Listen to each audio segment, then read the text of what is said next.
Hello and welcome to this week's episode of the program, The Advocate. On The Advocate, we shall be deliberating on issues as they concern anti-corruption and accountability in governance. My name is Jack Vincent Fidelis, and I am your host. With me to discuss these issues, I have Professor Ibrahim Umara of the Department of Political Science, Faculty of Social Sciences, University of Maiduguri. Sir, you are welcome. Thank you so much. Nice meeting you.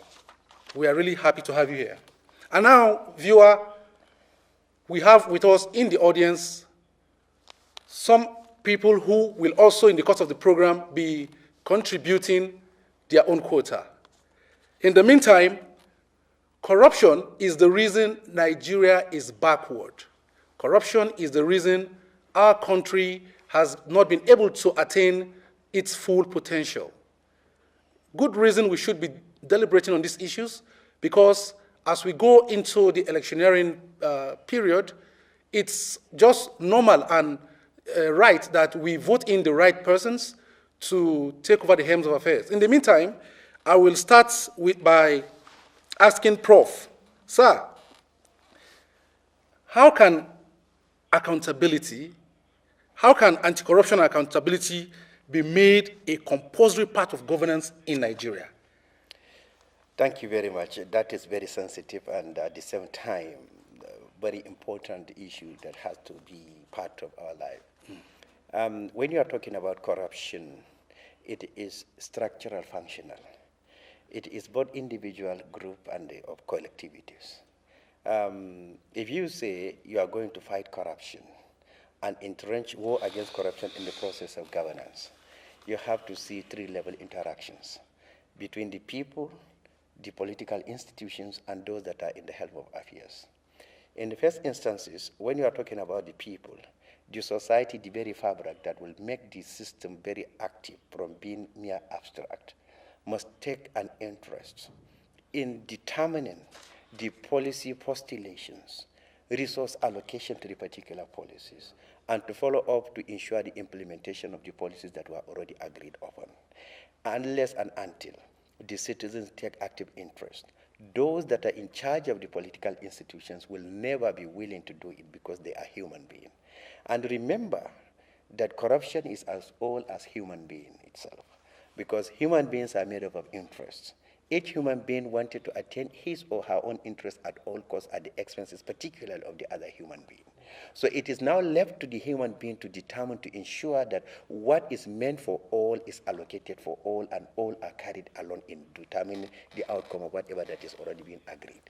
Having said that, the institutional postulations of the Nigeria, particularly in relation to the political institutions, when they are functioning, it will make governance easier.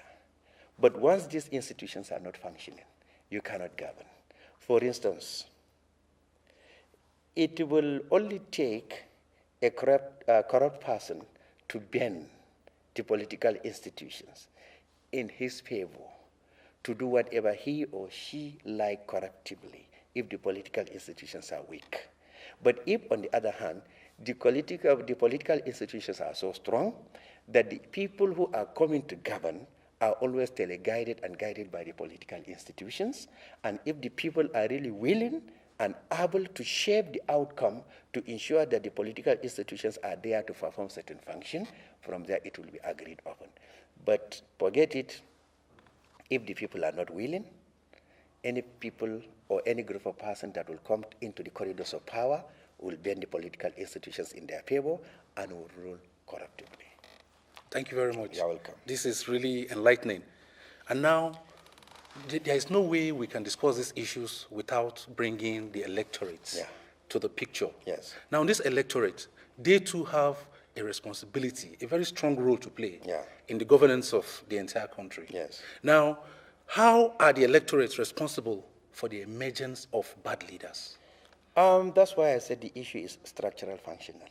Let me explain structural functionalism. All right. For every organization to function, there are people that make up the particular organization. That's true. And if this organization is going to function effectively, those people who are within that organization also responded positively.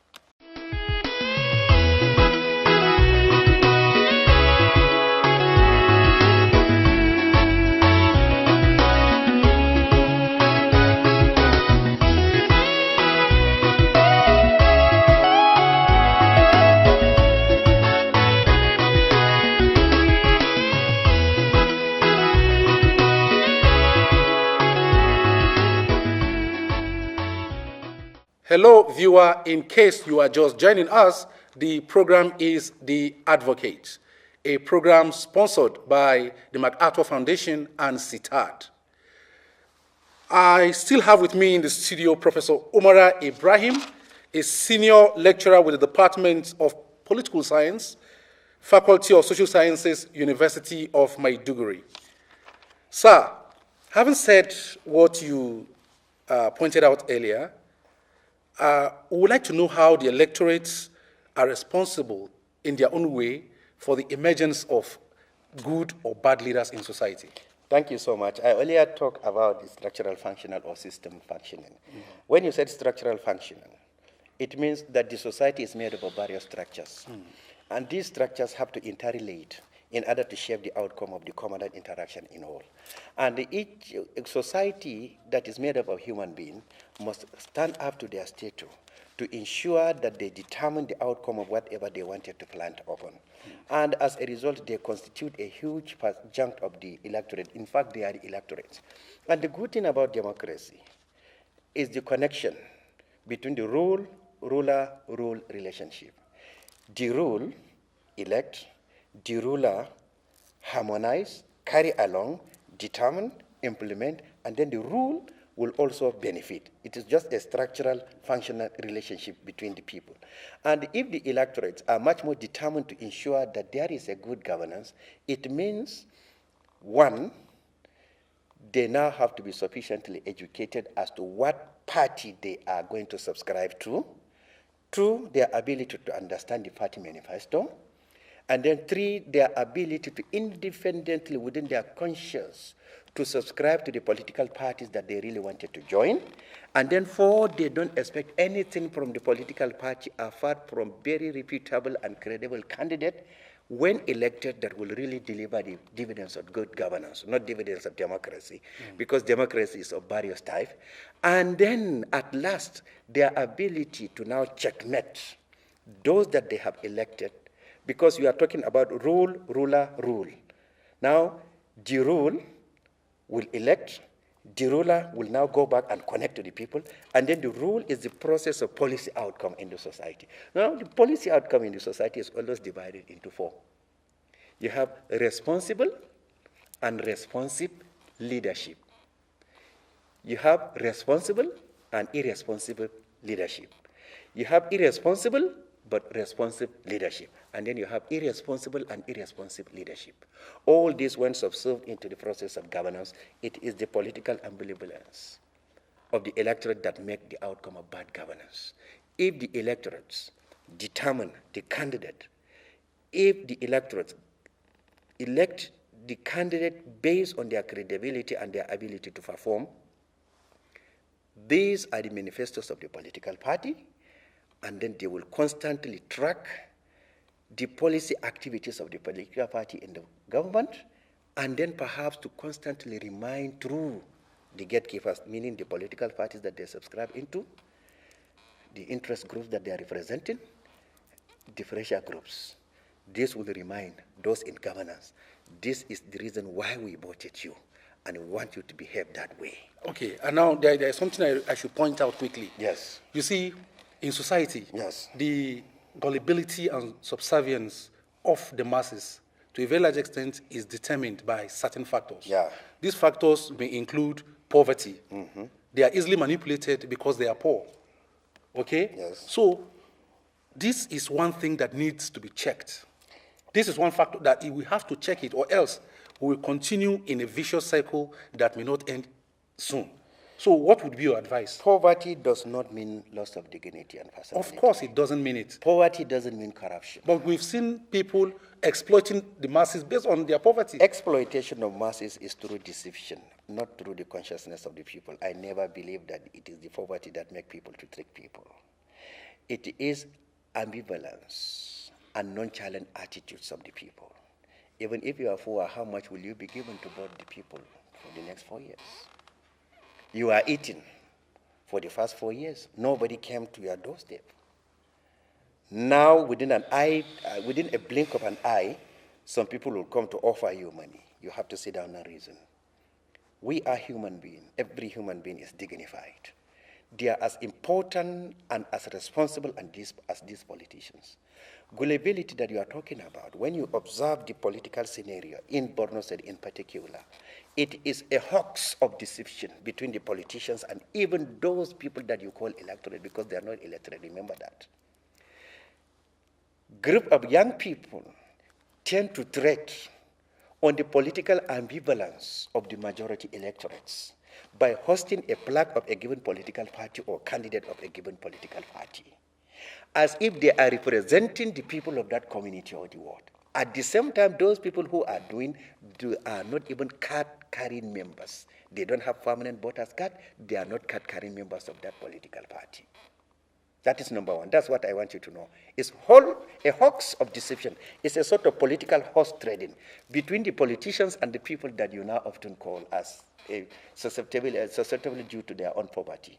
Two, the same group of young people who will host the flag of political party A, after being given a money, will host another political party's plaque in the place where they hosted the previous one. In the absence of any political party coming to lure them, they will now break a sort of neem tree to place on the poster or the flag of that political party, symbolizing mortuary. That if you are not responding to us materially, at least for the short-term basis, we are now going to ensure that we no longer support you.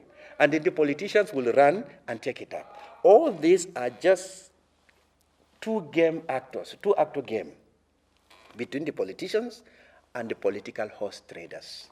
The actual member in the society, the actual members in the community are completely outside the scene of all these political gimmicks that is taking place in the society. That is what I wanted to know. Number three, even the electorate that you are talking about, they have their cards. They really wanted to vote to their own candidates. Some of them, even if you give them money, they will collect your money, but at the same time, they will not vote for you. What really happened is a trick during the electioneering process. That does not mean that our people are poor, and as a result of that, they are susceptible to this type of influence or that type of influence. Though they are in very critical stages, what I will only have to understand is their inability to predict the outcome of their action, the consequences, the implications that will accentuate after the election of being an unbeliever. That is what I will believe. But if you say it is because of poverty, I will not believe. The consequence is as a result of poor political socialization and poor political culture. They don't know what they are doing. Those that they are electing, they will elect them anyhow. Once they are in the corridors of power, they will never be seen again. That is number one. Number two, as a result of socio-political circumambulation of the people, they elect candidates based on maybe ethnic background, based on religious background, based on tribal background. At the same time, they are not demanding for anything once they are in the offices. And we experience here in Borno State, many politicians will only come during electioneering processes. They are completely absent throughout the year. They never subscribe to be either from Borno or in this part of the world. Even after you have funerals or whatever, you will never see them in Maiduguri. All of them are Abuja based, and then whenever there's election, they will come back. Those of them that are from Maiduguri, you can hardly see them going into towns or wards like Rimantitamsu, like Budum area, like Kalari, like Adam Kolo. You can hardly see them. They are confined into GRA areas. They will only come out from their cocoon once there is electioneering campaign. All these, the people really knew that they are a sort of political horse traders, that once it is their chance, they are now going to do. But since, even if they are elected, they are not going to respond to these people positively, they want to collect the little that they have and at the same time to deal a blow with them. All right.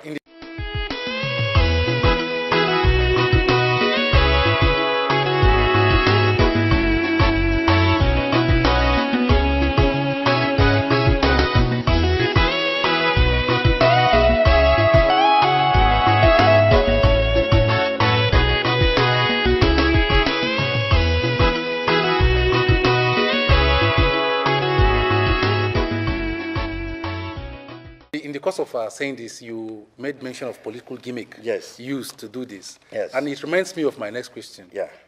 Who is the ideal leader? An ideal leader. An ideal leader is somebody who really work for the people, somebody who really sacrifice. Do you have any example in mind? Any Yeah. individual you want to mention for posterity? Yeah, for posterity, Alhaji Muhammad Goni, the first executive governor of Borno State in 1979. He was an ideal leader because for us, he is a complete marshal of Borno politics. This man, though, as a human being, each human is having an interest, all the ongoing development in Borno is going to be attributed to Alhaji Muhammad Goni. He is an ideal leader because, number one, he did not achieve what he had succeeded in achieving alone. He was a team player. But when you are talking about ideal, it's a circumambulation of individuals who really work on behalf of their people without considering their interest in the first position. People who are devoid of ethnic chauvinism and religious jingoism. They don't have any alteration with the ethnic bigotry. So they rule people based on justice, based on sincerity and in honesty. They are concerned with what will happen in the future, not with the immediate impact. That is why you have classification of statesmanship and a politician. Thank you very much. Thank you. Thank you.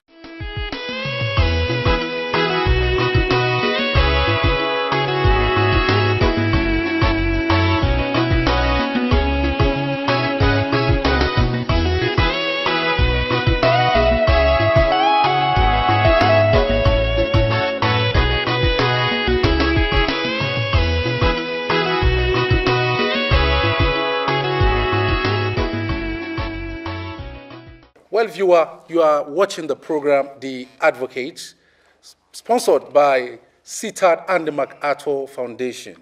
I have with me members of the audience. It's at this point that I want them to contribute to the program.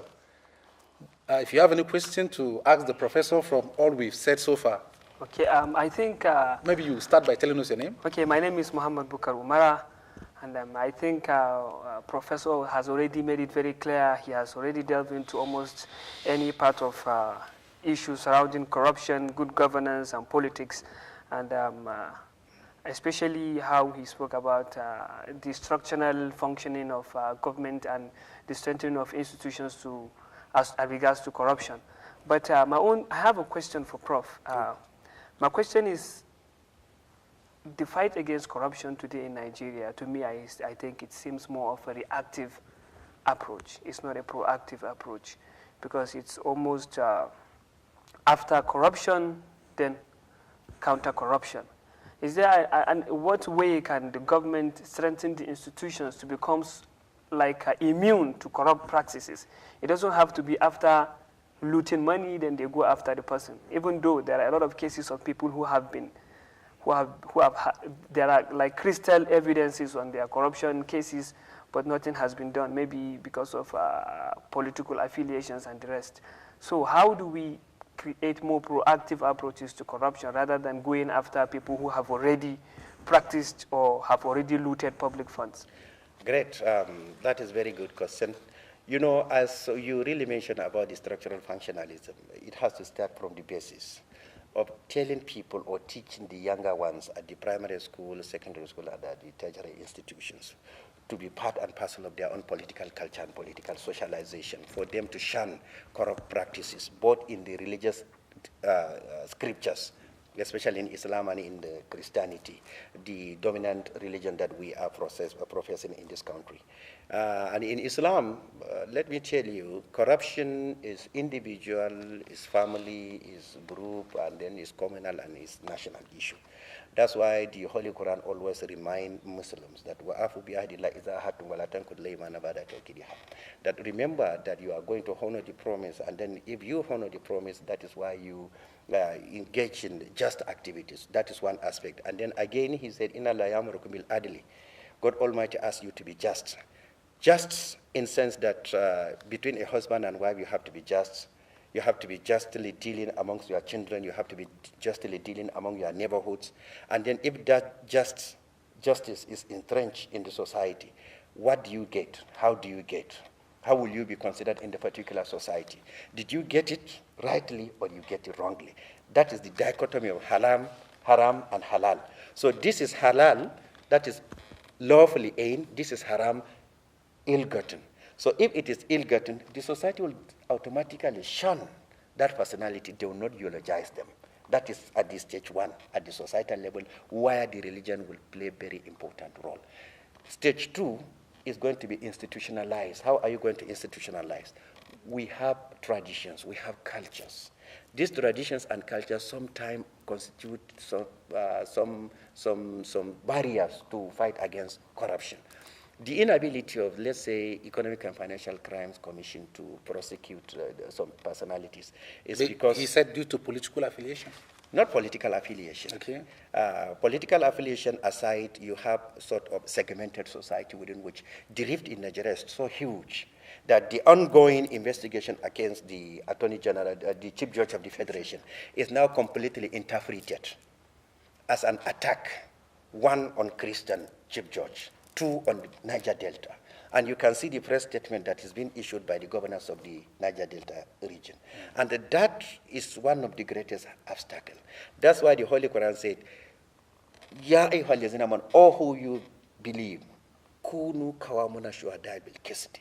Stand up in defense of truth and justice.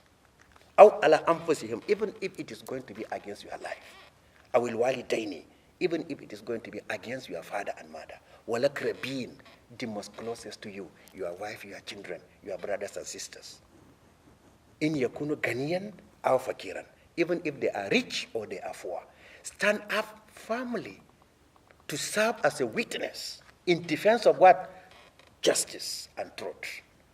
Simply because he is in Niger Delta doesn't mean that he continued to engage in corrupt practices. This is just one example.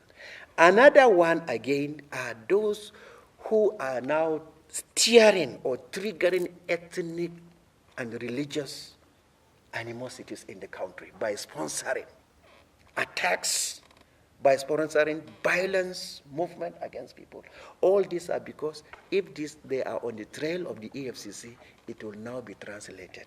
If he is a Muslim, you can see an imam will come out in defense of him that government is not in support of a Muslim. If he is a Christian, you can see in church many sermons are given that the president is anti-Christian. You can see how much this thing constitutes an obstacle.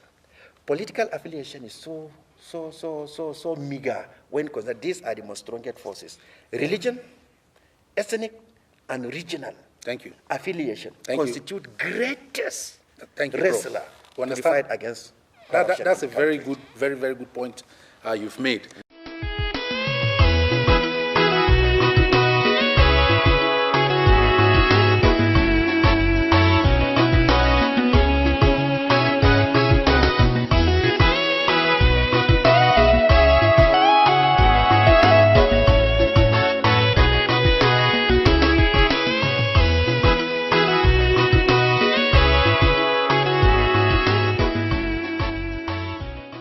Viewer, you are still watching the program, The Advocate. The Advocate is a program sponsored by the MacArthur Foundation and CTAD. I will, from what you said just now, ask you this other question. You see, it's been observed that the punishment in Nigeria, the punishment for corruption is not commensurate with the crime. Yeah, it has been observed. Really, obviously. So, what would be your advice, or how best do we tackle this problem? You see, for me, as a Muslim, human beings are so sacrosanct. Human being is so sacrosanct. But corruption can kill. Many Nigerians died because of corruption. That's true. We are suffering the insurgency because of corruption. Yeah. And let me still go back to the Holy Quran, where he said, "Man katala nafsin bi ghairi nafsin aw fasadan fil ardi fakanama katala nasa jami'a." Any soul that kill another soul will be considered as if he killed an entire human being. Or any soul that engaged in an act of destruction will be considered as if he destroyed the entire humanity. I will follow the alternative that was taken by China.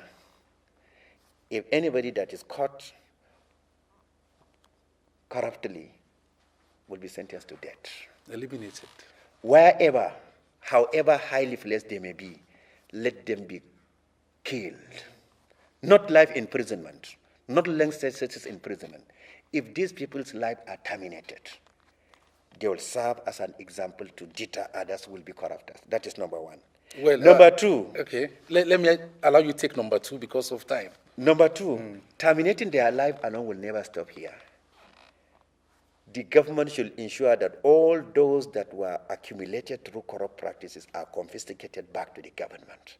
The good example was the example of the former Chief of Air Staff, Amosun, ordered by the court to remit 2 billion Nigerian naira. And the Nigerians are silent about that. Remember what he was talking about, structural functionalism. No protest, nobody calling him to be arraigned, nobody calling him to be prosecuted.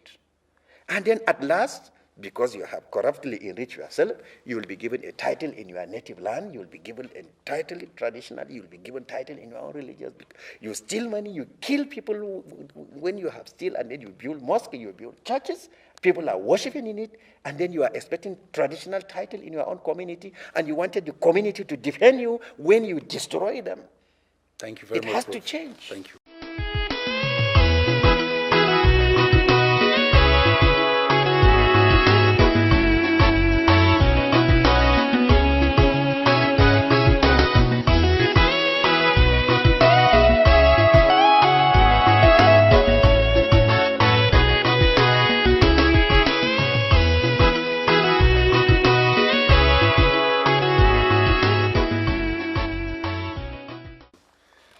Well, viewer, that is the much we can take on the program, The Advocate, for this week.